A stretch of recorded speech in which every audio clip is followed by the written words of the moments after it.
Welcome back to another edition of our Ask the Mayor segment. This time we're going to be talking about quality of place. You may note we've changed locations. Mayor Terry, thank you for doing this again, Yes. a second time. And as I said, this time we're going to talk about quality of place. Some of these answers that were originally asked, we're actually going to answer in the comments. And so if you don't hear your quality of place answer here, please take a moment to go back to the original post and look at the comments for those quality of place answers. So the first question, Mayor Terry. Mayor Terry, Evansville has a rich culture, but many young creatives leave from bigger cities. What is your administration doing to keep talent here and build Evansville into a cultural hub that attracts both visitors and residents? And related to that, what is being done to keep young professionals in Evansville, period? Okay. Good questions. So thank you.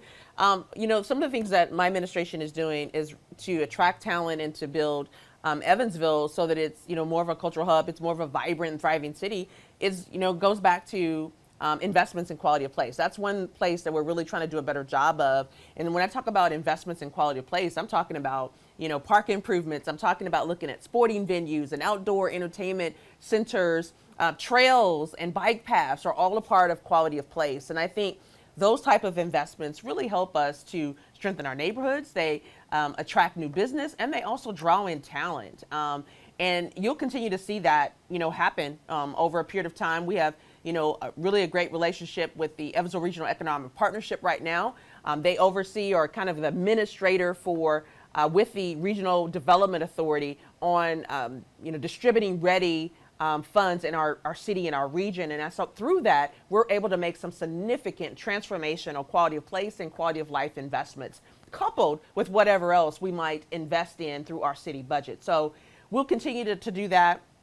I think in addition to that, we are also, as a community, we recognize we're developing our future workforce right now. We have 3 higher education institutions here in our community, and I think they're a part of how we can keep our young professionals in our community. Then in addition to that, just last year, we launched, a new program here in Evansville called the Orr Fellowship of Evansville, and its primary focus is to recruit and develop, future business leaders and entrepreneurs in our city. And so, if we do a good job there, we're going to continue to see folks stay in our city.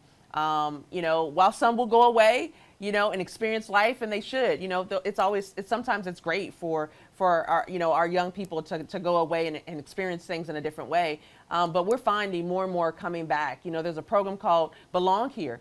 Just as many folks that may be leaving, we're also attracting folks back to this city through the Belong Here program. It's housed out of the Evansville Regional Economic Partnership, and I think it's a great way for us to showcase our city and what it has to offer. So we're going to continue to make quality of place and quality of life investments. So really, this is a place that people want to live, work, and play. The next question is what's the plan to revitalize the riverfront like Owensboro, Kentucky? And in a related question, what makes the Ohio River Vision and Strategic Plan that was announced last year any different from the downtown master plan that was announced in 2016 as far as actually getting funded and completed? What steps are being taken to ensure the riverfront sees the overhaul it is desperately overdue for? Our plan is not to develop our riverfront like Owensboro, Kentucky. We want to do a better job, for sure. Theirs is great, but Evansville, the size of our city, we definitely can do more, and we should. It's long overdue. It's one of our underutilized assets that we have in the river. And so we want to make those enhancements. And I think that's what you saw in the River Vision plan that was rolled out last year. We're pretty proud of that. It's a 20 to 30 year vision, but it's really something I think that is achievable because we've better positioned ourselves. We've got, again, a number of folks that are coming together around one common vision to really make it happen. So, what makes, the River Vision plan different from the Downtown Master Plan? I think for one, it's a piece of the Downtown Master Plan. We've pulled in that section out because we know that the riverfront has been, something that we've needed to invest in for a very long time. But here we are. We have a 20 to 30 year vision that we cast for that.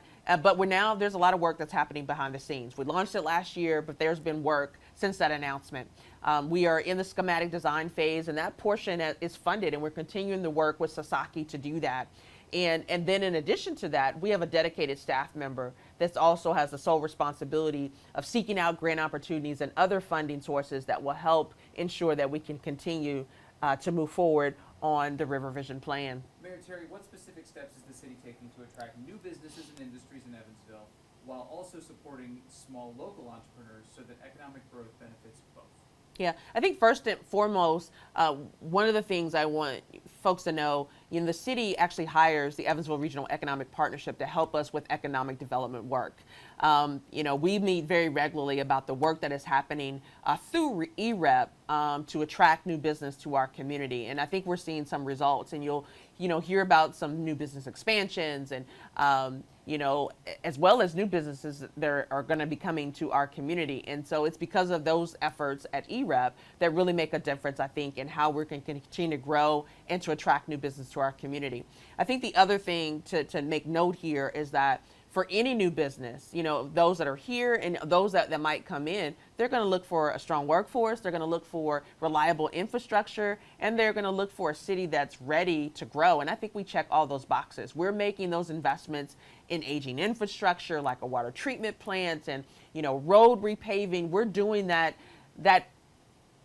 not so popular work right now to address those basic things so that we're in a position to really provide a city that people can be proud of.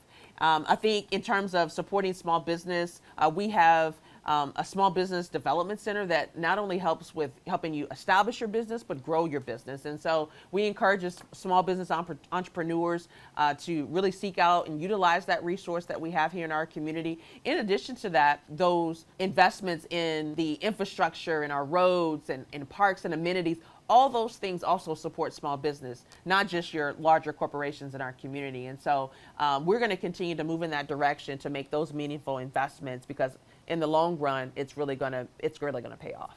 Next question, Mayor, is do you have anything in store for small business owners to help their businesses grow as well as be recognized? We really don't have any new programs right now that we're thinking about for small businesses, but we do want to make sure that we are increasing how we promote and elevate the small businesses here in our city. And those are all over the city, not just downtown, but from the east side to the north side to the west.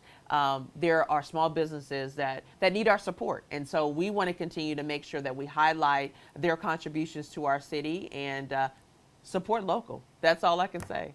Finally, and I would be remiss if we end this section without asking the big question, what is your plan to bring a Jack in the Box here to Evansville? Oh my goodness. I wish we could have a Jack in the Box, a Cheesecake Factory, and a Buc-ee's, but there's no plans right now. But those are definitely things that we'll pin in terms of things that you're interested in seeing in our city.